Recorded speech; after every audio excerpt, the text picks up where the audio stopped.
Masarap sa pakiramdam yung may dumadalaw sa'yo. Di ba, Susan? Aba, siyempre, Kuya Kim. Ang tanong, tatanggapin mo bang panauhin kung ang makaharap mo, Kuya Kim, isa sa pinaka-makamandag na ahas sa mundo? Ang cobra. Ang cobra. Cobra. Oh. Ang dami nila, oh. Ayan. Alamin ang mga dapat gawin kung sakaling malagay sa ganitong klase ng sitwasyon. Yan ang aking kwentong dapat alam mo. Kinikilabutan ako. Ang ekta-ektaryang palayan sa North Cotabato. Tahanan daw ng mga makakamandag na ahas. Ang isa sa mga ito, asintado raw kung tumira ng venom o lason sa mukha at mata. Nagahiga ako, naga-cellphone. Parang may nag-kiss dito sa paa ko talaga na malamig. Diretso ako nakaganon. Pagdating ko ahas talaga. Ako talaga kasi yung parang hindi safe. Kaya pinangangambahan ito, lalo na't naliligaw rin umano sa mga kabahayan. Ikaw na-trap by. Thank you po. Ayun ako kayo sa no. Ayun lang sabay kayo maka.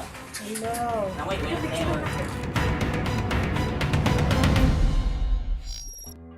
Gulat ang naramdaman ni Amy Marcelino na makaharap sa loob mismo ng kanilang bahay ang nasa 3 talampakang kobra.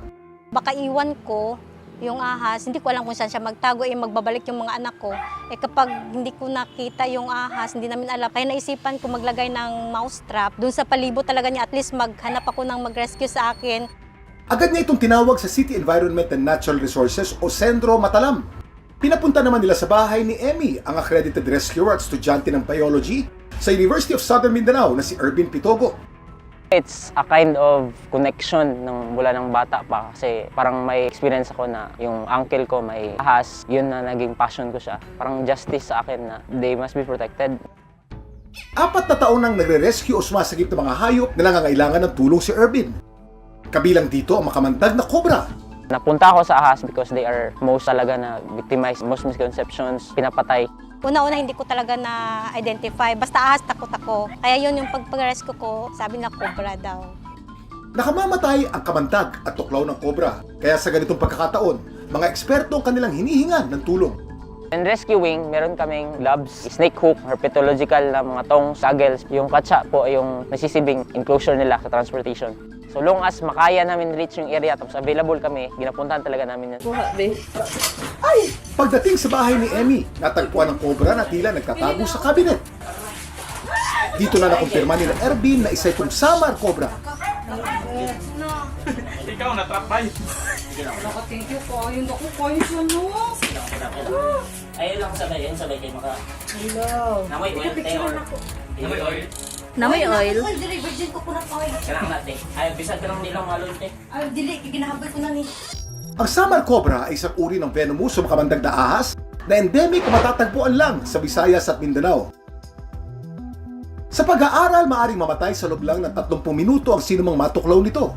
We do not really advise this na yung mga beginners or mag gusto na not unless talagang trained talaga sila and supervised. Life and death talaga siya.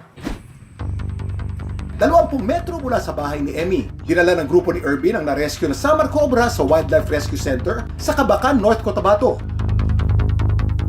Paalala ng Regional Executive Director ng Department of Environment and Natural Resources ng Region 12 na si Attorney Felix Alicer, hindi raw lahat ay pinapayagan na mag-rescue ng anumang uri ng hayop. It requires training. Kaya nga sa batas natin, we are allowed to designate or deputize forest protection or wildlife protection officer para manghuli kasi may kaukulang training yan pursuant sa batas. So we can deputize volunteers and other minded citizens to join us in the protection and conservation of wildlife. Mag-signify sila ng intention nila na magpa-accredit sila. May training tayo to be provided by the office para ma-deputize siya. Dagdag pa niya, sa tuwing makakakita raw ng ahas o buhay ilang, ay tumawag agad sa kanilang tanggapan o sa mga accredited rescuer gaya ni Ervin. Sa Republic Act 9147, talagang bawal yon manghuli at saka to harm or patayin yung mga wildlife natin. They are protected. However, may mga exception doon. Kung if your life is in danger by way of self-defense, kung wala silang kaukulang o sapat na training, dapat ipagbigay alam nila sa CENRO, sa Community Environment Natural Resources Officer, about the presence of those wildlife. Para kay Ervin, ang buhay ng ahas ay dapat ding maprotektahan. It's a respect for life. Kasi they're not here for nothing, for no reason talaga. So, bali nakita ko talaga yung ecological na role nila. We are grounded na kung minsan itong silang mawala or i-hunt natin sila lahat, patayin natin sila lahat, mag-collapse sila ang ecosystem, mag-collapse ang agriculture. May mahalagang papel na ginagampanan ng mga ahas. Isa ito sa mga kumakain ng mga peste sa palayan, gaya ng daga at palaka. Kaya mahalaga ang buhay nito para mapanatiling balanse ang kalikasan. Yan ang kwentong dapat alam mo.